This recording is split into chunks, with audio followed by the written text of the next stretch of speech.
So this is the Endler Guppy breeding tank that we did with no filter. It's done very well. I consider it a success. It's been going for nearly 4 months now, but since doing it, my skills have increased. Everything's actually growing really well, but I'm just bored of it. It's as simple as that. So I'm gonna get this one done and rebuild it again. I'm just gonna get on with it, all right? Time-lapse breaking it down, and then yeah, let's build it up.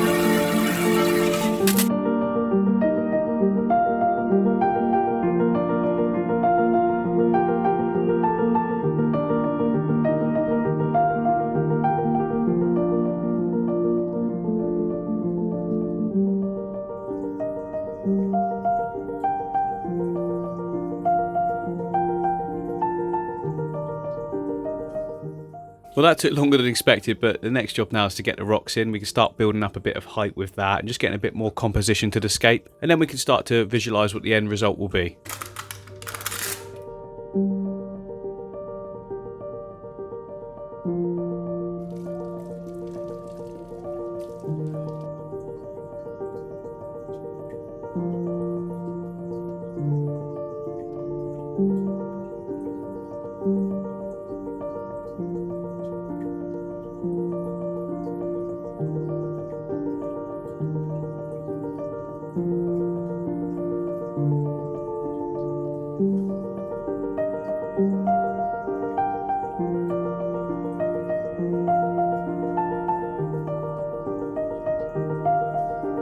So I'm really liking how that's looking. Now that I've got the composition of the wood set, I can start to put in some more smaller pebbles just to build up a bit more detail. I'll be able to bring it forward a little bit as well so we can put in our substrate in the back.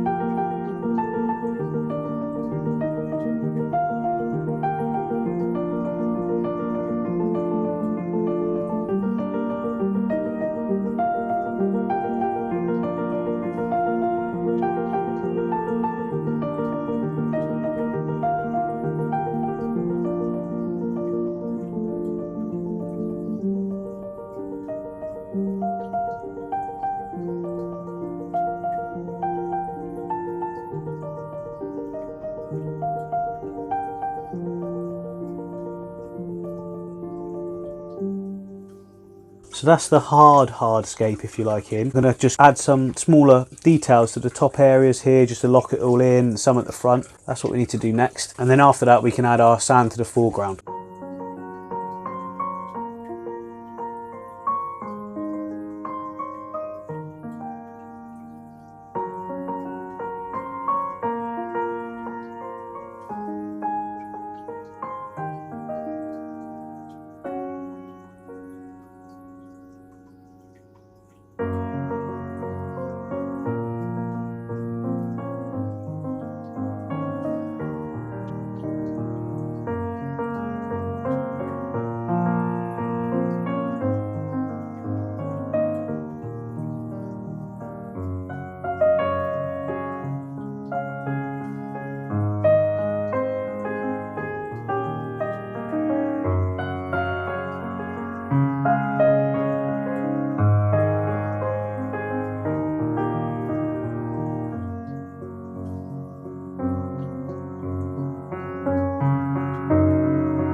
Well, I'm not happy with this background.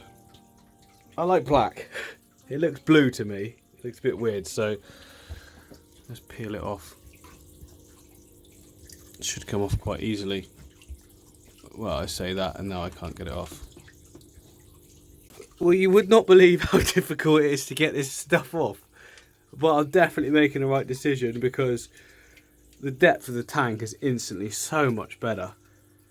I wasn't happy with it and now I am. So I'm going to change this area though. I'm going to add in way more plants. I've got more plants coming. Not enough going on in this scape. You've got to start heavy, start strong, and then you'll go on to have a successful scape. But I'm not completely happy with that. It's far too sparse. I didn't want to pack it full of plants, but now that I haven't, I'm like, yeah, I definitely do want to pack it in with plants, but just in a, in a nice way. So I'm going to get that off. But the problem I've got is that the gap for my hand stops there. I can't fit behind anymore without flexing the tank, which is obviously not good because it's only this thin stuff. And I can't come from underneath because of the wire, hoses and whatnot. And I can't get down the top either because my hand stops there. So I tried putting stuff down the back, but that's as far as I've got so far. Maybe I'll just leave that there like that. Cover it up with some stems. Right, so the only solution was drain the water, and that's allowed me to pull the tank forwards. So hopefully, yeah, now I can get my hand behind, get all this off, and then also repaint the background that I've completely scuffed up in trying to do this, but it was needed, it's necessary. I'm also going to take out the Monte Carlo. It's old, it's knackered, I don't like it, because I want a lot more stem plants. I want this thick. But then also I'm going to move that Java fern as well, because that's like the broadleaf stuff, and that works on a big in a big tank, i.e. my discus tank that's going to be rescaped this weekend. But this needs narrow leaf Java fern for sure, or even trident. Nah, I'm fed up with trident. I'm going for narrow leaf. I want some proper narrow leaf in the middle. Well guys, if there's not a lesson for you, I don't know what is. Like, how much better does that look? Still some wet paint at the back there. I've just painted the back again, but I wasn't sure about the scape, and now that I've changed that horrible background, it looks so much deeper. Black, it's just black for the win. I've still got loads more planned. I'm taking out that Monte Carlo for sure. It's old, I don't like it. I want more bushiness in those corner areas. I want a big bush in the middle and then it's sloping off either side. Or I'm thinking the other way around actually. Maybe high bushes this side and this side, and then like the main sort of, not this fern, but the narrow leaf Java fern in the middle will look really good. I don't know. Yeah, because then you still see the grass. Well, we'll see what happens. See how it goes when I start planting. There's no point planning too much until the plants arrived.